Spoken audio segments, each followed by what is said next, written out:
મિત્રો, હું ડાંગ જિલ્લા ભારત આદિવાસી સંવિધાન સેના સંગઠન પ્રમુખ નિલેશભાઈ એસ જાંબરે. સંવિધાન મારો ધર્મ છે, પ્રકૃતિ મારું જીવન છે, સંવિધાન દેશનો માલિક છે. આજે ભારતના બંધારણની અંદર જે ઘણી આદિવાસીઓના હક અધિકારો આપવામાં આવ્યા, એ પહેલે ધરતી આબા બિરસા મુંડા ની આજે 150મી જન્મ જયંતિ નિમિત્તે આજે ડાંગ જિલ્લાના અંદર ગુજરાત રાજ્યના ચીફ મિનિસ્ટર સાહેબ શ્રી ભૂપેન્દ્રભાઈ પટેલ સાહેબ આજે સુબીર ખાતે આવ્યો હતો. એના લીધે આજે અમને નજરકેદ કરવામાં આવ્યો હતો. અમે એવું કહેવા માગીએ છીએ, આજે ગુજરાત રાજ્યના શિક્ષણ મંત્રી પણ ઉદયભાઈ ડિંડોર સાહેબ પણ અહીં પધારી ચૂકેલા હતા, પરંતુ શિક્ષણમાં એટલો પ્રભાવ ખરાબ છે. અમે રજૂઆત કરવા માંગતા છે, પરંતુ અમારી રજૂઆતને કોઈ સાંભળવા માંગતું નથી અને બસ ઇલેક્શનના જ માટે ચીફ મિનિસ્ટર સાહેબ શ્રી અને ગુજરાત રાજ્યના શિક્ષણ મંત્રી સાહેબ શ્રી અને સંસદ સાહેબ શ્રીઓ, તેવી જ રીતે તમામ અધિકારીને અમે નમ્ર અપીલ કરવા માંગીએ છીએ કે અમને ગુજરાત રાજ્યના જે ચીફ મિનિસ્ટર છે, તો એ તમામનો ચીફ મિનિસ્ટર છે, એને મુલાકાત કરવા માટે કેમ નથી જવા દેતું? કેમ અમને નજરકેદ કરવામાં આવે છે? અમે સાચી રજૂઆત કરીએ છીએ એટલે એ લોકો નજરકેદ કરે છે. સૌપ્રથમ તો રાજબા ગઢવી સામે એ લોકોએ FIR દાખલ કરી નથી અને એ લોકો અહીંયા આવીને મોટી મોટી વાતો કરીને જાય છે. તમારો વિકાસ અમને નહીં જોઈએ. તમારા વિકાસના અંદર અમારા લોકોના કેટલા નુકસાન થઈ રહ્યો છે એ તમામને ખબર છે, પરંતુ કોઈ બોલવા તૈયાર નથી ને જ્યારે અમારા જેવા બોલવા તૈયાર થાય છે ત્યારે એ લોકોને નજરકેદ કરવામાં આવે છે. તો હું સોશિયલ મીડિયા દ્વારા તમામ આદિવાસી ભાઈઓ અને બહેનોને એક મેસેજ મોકલવા માગું છું કે અમને બોલવા નથી દેતા, પરંતુ તમે પણ પોતે બોલી શકો છો.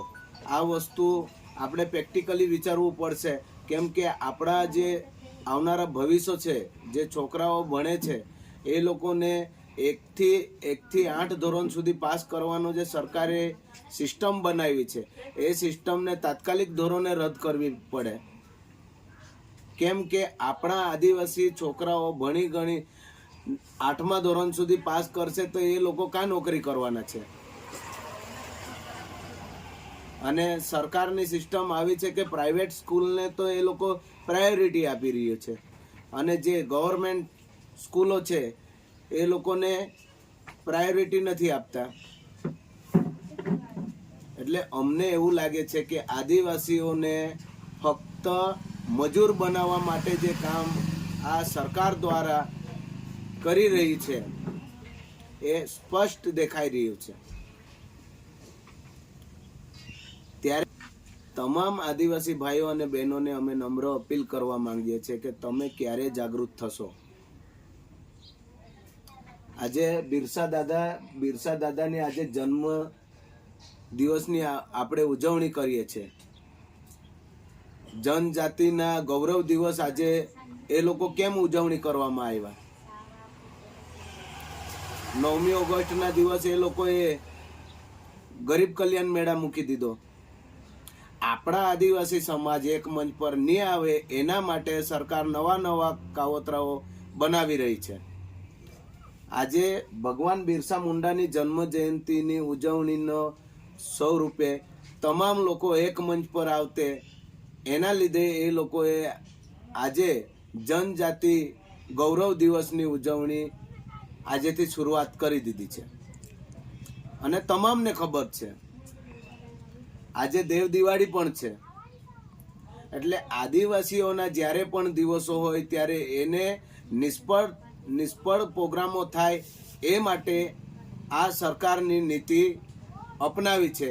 એ સ્પષ્ટ દેખાઈ રહ્યું છે, કેમ કે અમને જે ખબર પડી રહી છે એના આધારે તો અમે ડાયરેક્ટલી આક્ષેપ કરી શકીએ છીએ કે આ વસ્તુ આદિવાસી સમાજ એક મંચ પર નહીં આવે, એના જ માટે એ લોકોએ આ વસ્તુ કામ કરી છે. ત્યારે અમે પબ્લિકને કહેવા માંગીએ છીએ સોશિયલ મીડિયા દ્વારા કે તમે પણ જાગૃત થાવ ને બોલતા શીખો. કેમ કે તમારા પણ છોકરાઓ ભણે છે, એ લોકો ભવિષ્યમાં નોકરી કરવું પોતપોતાનું સપનું થાય છે. આ લોકો 8મા ધોરણ સુધી પાસ કરશે તો કેવી રીતે છોકરાઓ અભ્યાસ કરીને નોકરી કરવાના છે? 10માં ફેલ થશે એટલે બેરોજગાર જ બનવા છે.